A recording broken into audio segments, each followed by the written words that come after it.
Tunaingia katika sehemu ya pili ya Adolf Hitler pamoja na vita ya dunia ya kwanza na mkataba wa Treaty of Versailles ambao ulisainiwa kule Ufaransa, ambao uliifanya Ujerumani ikakubali kubeba lawama ya vita kuu ya kwanza ya dunia na hatimaye ikaishia kuwa katika vikwazo, lakini pia kuchukuliwa ardhi yao na kulipishwa madeni yaliyofanya Ujerumani iweze kushuka sana kiuchumi. Sasa nilisema kwamba tutamwongelea na Adolf Hitler. Tumeshaongelea jinsi Ujerumani mpaka ilivyosainishwa huu mkataba ulioirudisha Ujerumani nyuma sana kiuchumi. Tumwongelee Adolf Hitler. Adolf Hitler alizaliwa tarehe 20 ya mwezi wa 4 mwaka 1889 katika himaya iliyokuwa inaitwa himaya Austro-Hungary. Hii ni himaya ambayo ilikuwa imeunganisha nchi ya Hungary na nchi ya Austria za leo hii. Waliziunganisha ikawa himaya moja iliyoitwa Austro-Hungary, na hapo ndipo alipozaliwa Adolf Hitler tarehe 20 mwezi wa 4 mwaka 1889. Akiwa kijana mdogo, ilipofika mwaka 1913 aliamua kuhamia Ujerumani katika kutafuta maisha kama tunavyofahamu kuwa mama. Akaamua kuhamia Ujerumani, ni nchi ambazo zimepakana. Ujerumani ikiwa inaongozwa na himaya na si utawala wa serikali za kawaida, na kama nilivyosema katika sehemu ya kwanza, mtawala wa Ujerumani alikuwa anaitwa William wa pili, mfalme William wa pili, ambaye alikuwa ni mjukuu wa malkia wa Uingereza Queen Victoria, malkia wa Uingereza wa miaka 1800.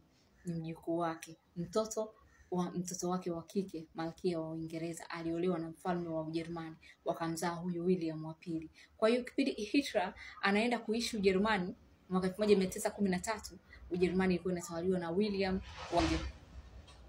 Mwaka mmoja baadaye, yani mwaka 1914, vita kuu ya pili ya kwanza ya dunia ikaanza. Hitler akiwa pale Ujerumani, akiwa kijana mdogo.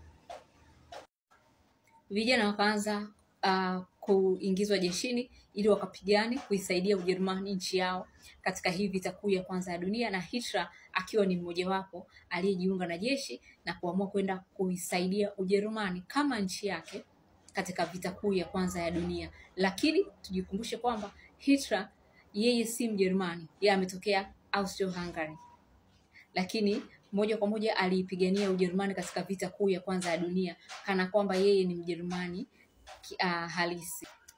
Kwa hiyo Hitler alikuwa vitani katika vita kuu ya kwanza ya dunia. Kwa hiyo Hitler alipigana kufa na kupona, na kuna mambo mengi sana alipitia vitani katika kuipigania Ujerumani, na moja ya vitu vilivyokuja kumuuma sana ni kuona mwaka 1918 vita inaisha kwa Ujerumani kukubali wao kusalimu amri na kukubali kuweza kulipa fidia na kukubali kupoteza ardhi. Hii kitu ilimuuma sana Adolf Hitler.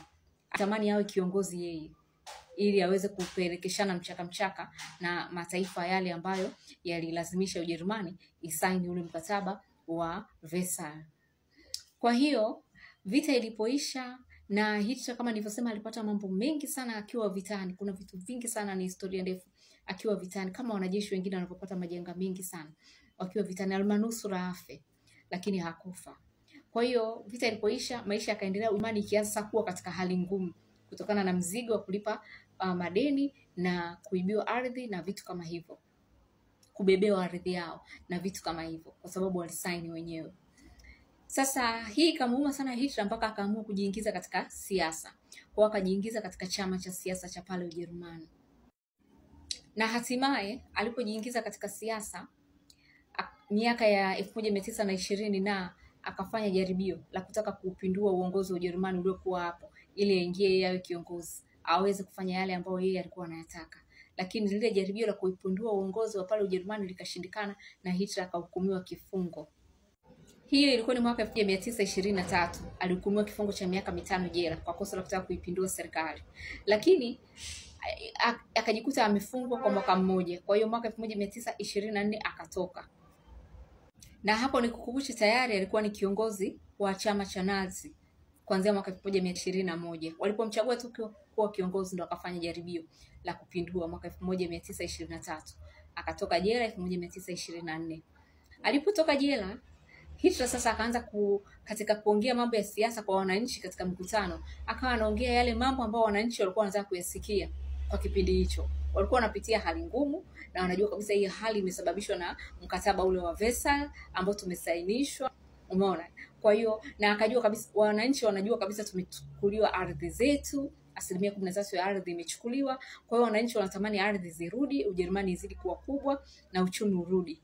Kwa hiyo Hitler akaanza kuongea mambo ya kuupinga ule mkataba wa Versailles, kwamba huu mkataba ndio umetufanya tuwe hapa, watu wetu muwe maskini. Sasa mimi ikitokea nikawa kiongozi, nitafanya mambo mengi sana na nitauvunja huu mkataba.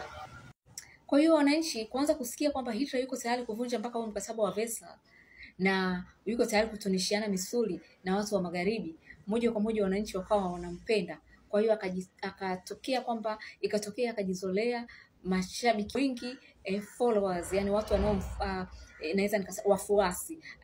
Ikatokea kwamba akajizolea wafuasi wengi sana pale Ujerumani, akawa akisimama akiongea, anapendwa sana na watu, na hatimaye kule kupendwa sana na watu kukamfanya sasa akaweza kufanikiwa kirahisi kuwa kiongozi wa Ujerumani ya mwaka 1933.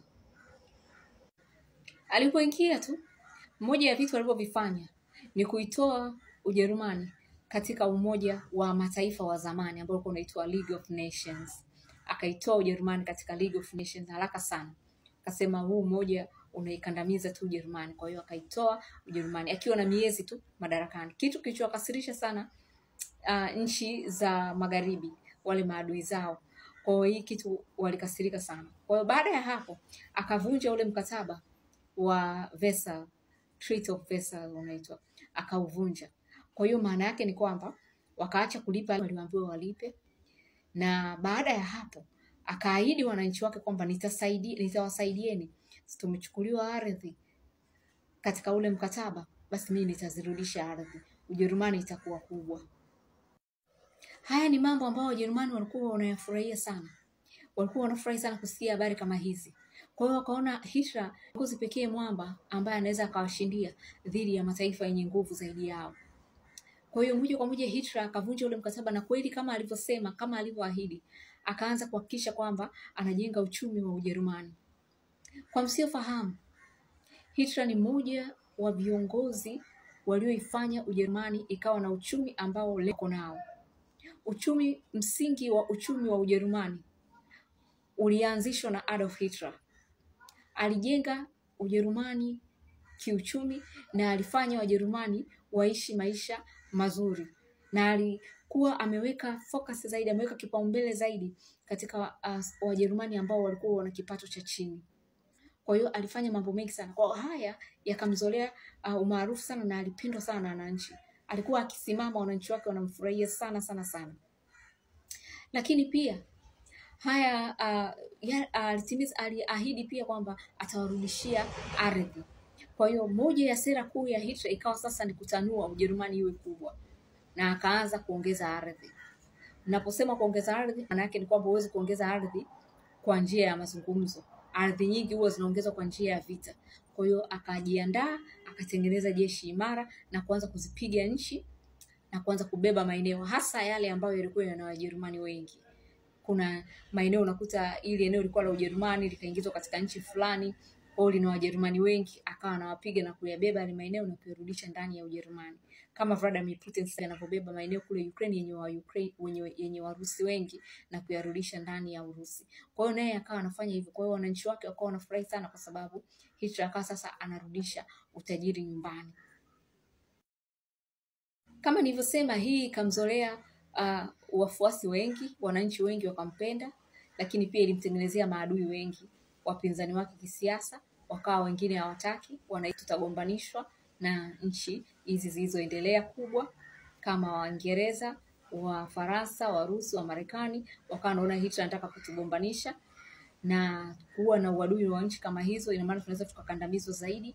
Kwa hiyo akawa pia amejijengea maadui ambao ni wapinzani wake wa kisiasa, ambao wao walikuwa wako tayari kutaka kuiona Ujerumani ikishirikiana na yale mataifa mengine. Kwa hiyo haya ndio maisha ya Adolf Hitler, na hivi ndivyo kuanza uongozi. Sehemu ya 3 inakuja. Subscribe hapo chini ili uwe wa kwanza kupata sehemu ya 3 ya simulizi hizi za Adolf Hitler.